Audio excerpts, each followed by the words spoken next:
Hey, what's up everyone? Today we have a Toro. It's a Kohler engine that doesn't start. Now, I usually don't do this because everything needs a carb plane, but that tank is completely empty. So, I want to give the tank a little bit of fuel and just see what happens. I don't know if it's just a choke, and if it is a choke, what we need to do. If it's a carb, if it's a carb and choke. So the only thing I know is that there's oil. It does not smell like fuel. So that tells me the fuel did not go into the crankcase. And we need to figure out its problems. It's dirty. That's a problem. That's easy. So in there is 5 gallons of non-ethanol. And I'm going to put in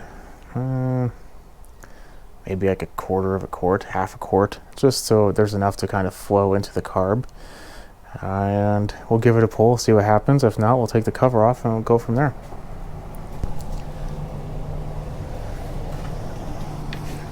I'm doing it like this because I hope that it's just because there's no fuel in it. You have to look at my back. Apparently, this style of tank does not like when it's a higher flow, so let's give it a little slower flow.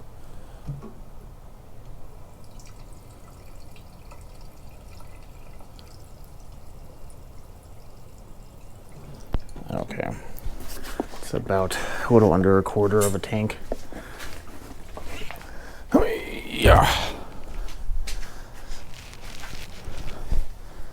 Now, I also absolutely despise this fuel cap.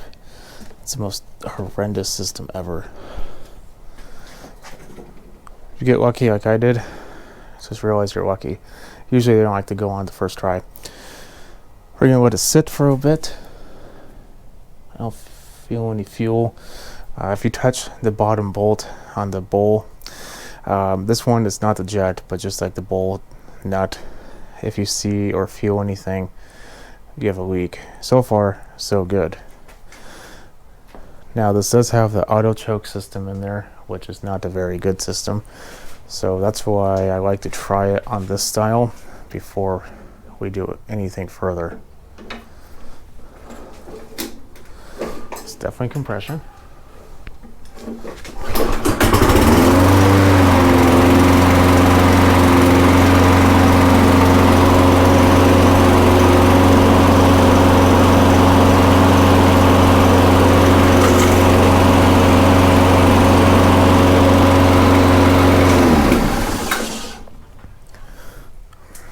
Well, as you can see, there's a whole lot of oil going on in there. So what I'm going to do is I'm going to get this cleaned up. I want to run it outside for a little bit, see if it's just oil in the muffler, which I do believe so, because as you can kind of see, the oil is kind of burning off. If you can see that smoke. So that's the best case scenario. So I'm gonna get it cleaned up, let it run outside, and I tried engaging the wheels. Nothing happens. We might have an adjustment. Perhaps the transmission's bad. Perhaps the cable's bad. We don't know. So I'm gonna get this running and bring it back. I covered this on a different video, but just in case, we're gonna go over it again. For Toros, helps if you loosen. You can adjust the cable for the self-propel, and I let it run a little bit and it's fine. There's a lot of slack here. I don't know if you can see, but that's generally not what I like to see. I like to see this, I don't want to say taut, but definitely not as much slack. Oh, wow, that's really on there. Not as much slack as I'm seeing right now.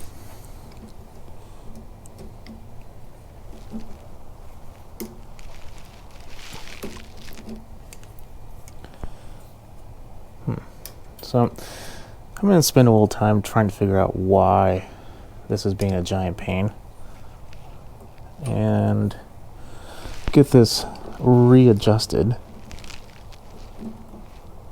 Let's see if I can't pull on it a little bit here.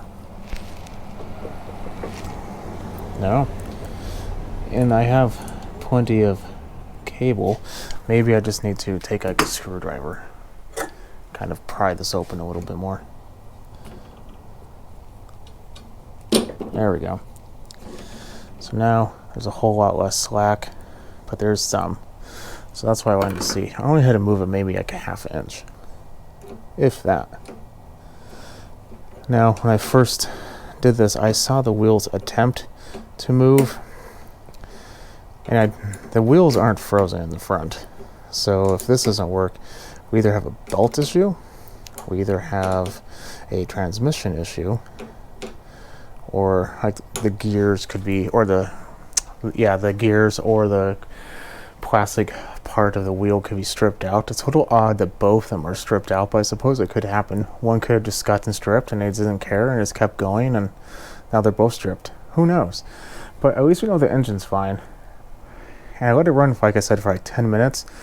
I usually do that for all engines because nothing says in confidence more than if you were to buy a used piece of machinery to then take it home and have it run for like 20 seconds, because that's how much fuel was in the carb, and who knows what went wrong after that. Always kind of leave it, let it run for a little bit just to make sure, and even use it just to make sure as well. I like to use them too. Let's give it a pull now.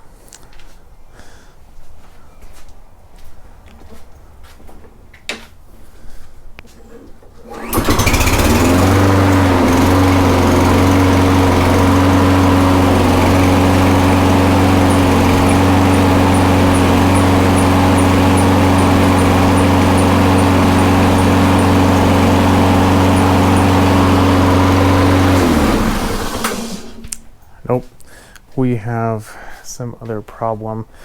I'm gonna go from the easiest one. I'm just gonna check the belt next. And this is what I found. Yep, easiest thing first. It's probably what caused it. The concerning part is what caused it to break. From the looks of it, it's been pretty old and it's kind of nasty underneath there, so I'm hoping that's the reason. Belts break, that's just what they do. They work and they break. That's pretty much the life cycle of a belt. So get one ordered, bring you back. I don't have one specifically for this. I looked and I have one that's very close. It's like a 1/4 of an inch off according to the sizing online, but I don't really want to do that. So I'm just gonna get one ordered. It's pretty cheap. It's like $8. It should be here another day or two. So until then, let's go ahead and just wait for it to get here, unfortunately, and that should be it. Safety tip of the day: if you're ever tipping your mower on its side for any reason, changing the belt, blade, sharpening, whatever the reason is, unplug the spark plug. Two things become very difficult. One, it becomes very difficult to start the engine without a spark plug, and two, it becomes very difficult for you to injure yourself with an engine that will accidentally start running. I'll get that ordered, bring it back. It's been a few weeks later. Unfortunately, any Toro belt, I don't understand why. It's just taking a very, very long time to either find locally or order. So I eventually got the belt, and I did the under part, which is basically just taking like a guide off and putting the belt on the actual pulley that's on the crank, and then putting the guide back on. And then I looked over and I saw that your indication said there was a memory card error, so my apologies.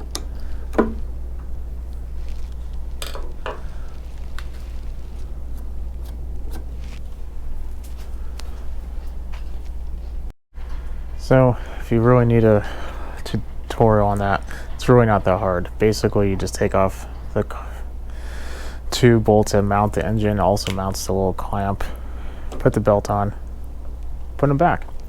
Pushed it through. This is a new belt, so now we take it off.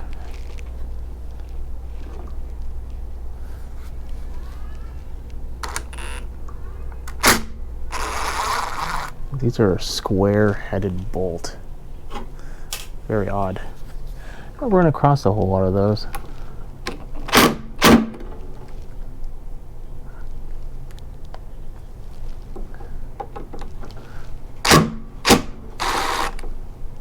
Oh man, this one's going to be a real fun time. Let's see. Let me start it with a hand. Could be packed full of junk too. Let's get a pick and see if we can clean it out. It doesn't seem like it's all too bad, but who knows? No, it was packed full of junk.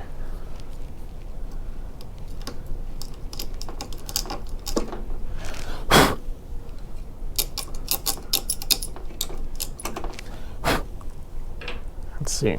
Is this any better now?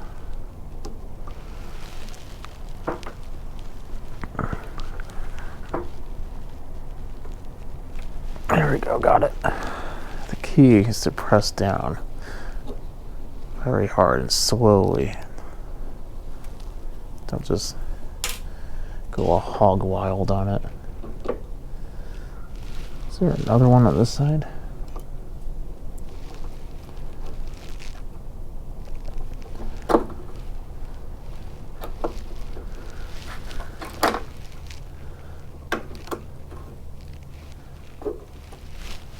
Oh, there is, but I don't really think I'm going to take it off. I might have to.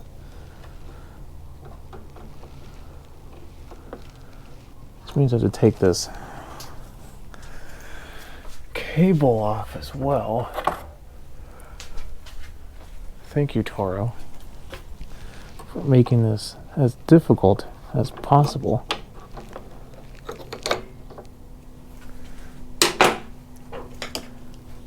Yep. So this whole being packed with junk is also kind of the reason why this belt broke. When I took the old one off, I could barely even get it out from underneath this plate or this cover because there's so much grass and debris and just general crap. So what was the death of this belt? It was definitely something got packed in there over time, maybe all at once, who knows, and caused it to kind of seize up. Then the movement of either the crank, which I'm assuming, or something else, caused it to excuse me, get all nasty. See, I mean, that's coming out. I don't know if that's belt or dirt or melted belt with dirt. I think it's mainly just debris like grass that's over time just got packed in there.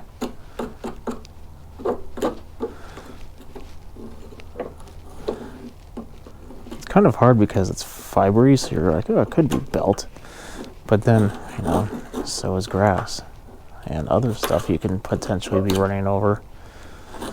So we'll just say it's both. This is something that I generally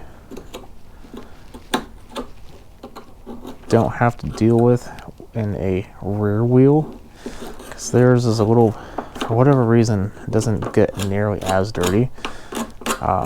It does, don't get me wrong, it just, for whatever reason, it just doesn't seem to be too much of a problem.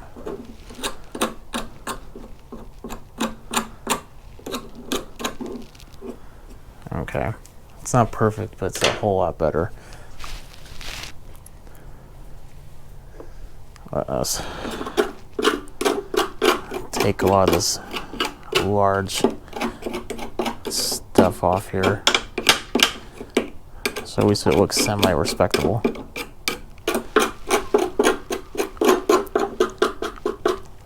Also, the mounting on the bottom, you have to flip the deck over to end the mower on its side. There's 2 screws that hold the plastic cover. One right here, one right here. This one is a whole lot harder to get to than that one, but that's how it works. Just take it off. That was also part of the oopsie moment with the memory card. So now that's done. We can take our cover here. If my neighbor's dog would shut up, that would be great.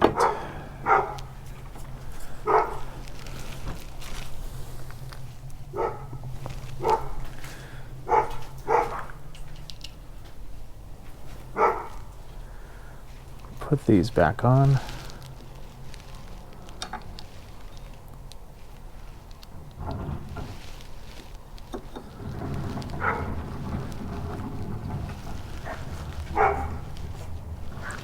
I can't put them on too tight just yet. Still have to get the other one on.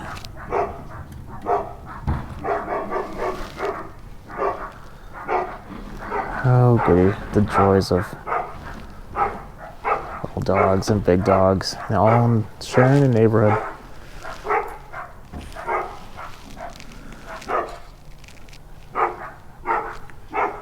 Funny thing is, they don't do this until the garage door is open.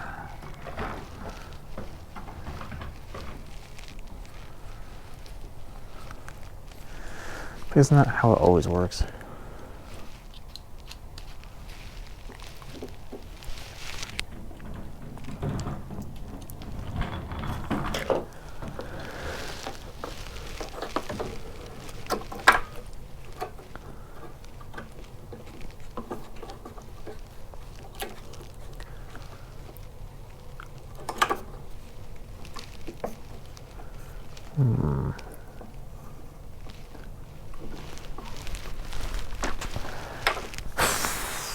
I'm gonna need a prying apparatus, commonly known as a screwdriver, to assist me with this one.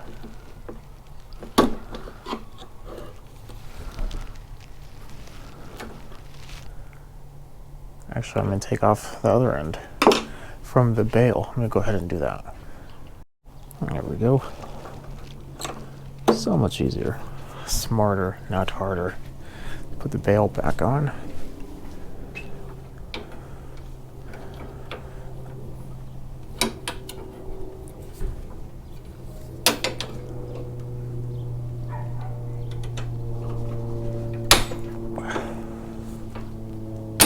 There we go.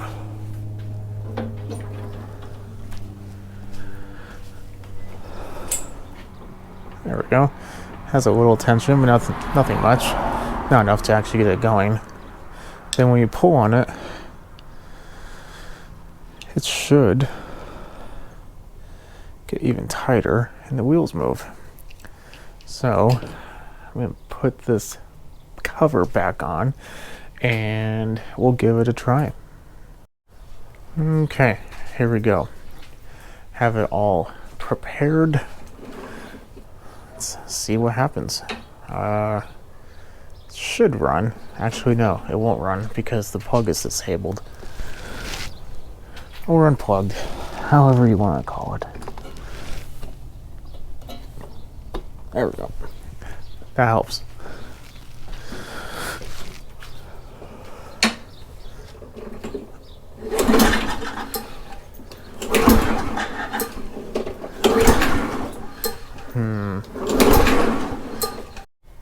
There's fuel in there now.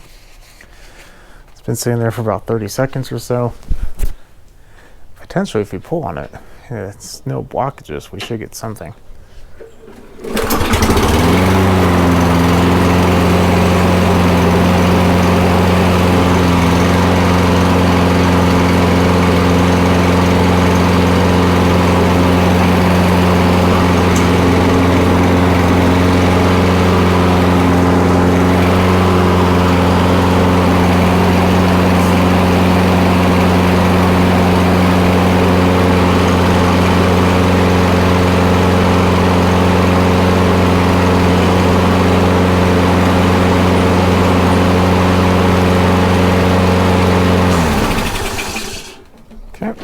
there you have it. Belt is on. Seems to be doing pretty good. And I think we have it set. I'm going to run outside a little bit, change the oil, obviously, and wash it up, get this thing sent on its merry way. So, what do we learn from this? We learned that generally, a lot of the times, the easiest solution is probably the most common, and that's just the belt's broken. Happens. So, what do? We replace the belt. Why does the belt break? It could be just old, degraded. In our case, lack of care. It had a whole bunch of debris and other stuff stuck in the workings of the belt and the just general transmission area, and caused there to be a blockage. Burned it up, ripped it up. Now it's here. So let this be a lesson. Clean. If you have a little cover like this on the front, clean it out. Once a year, twice a year, doesn't matter. Just clean it out periodically. I would say the minimum probably once a year. That should be pretty decent. So, okay. If you have any questions, definitely put a comment below. Put a thumbs up if you like it. I'm going to play with this because it seemed a little tight, even though this was a Toro belt, by the way, that came with this engine. Well, it came according to the diagram, so we're going to check on that. It could just be needing to wear itself in. Not sure, but I'm going to double check on that. If it's something that's worth filming, I'll bring you back. But other than that, should be about it. Have a nice day. Subscribe, put your thumbs up if you like it. If you have any questions, like I said, leave a comment below. Follow me on Small Engine 101 on Instagram. I'll catch you on the next project. Have a good night. I don't like to leave it that way. It was a little too much. So I loosened up the adjustment a little bit. See if that helps. Let's see if that worked.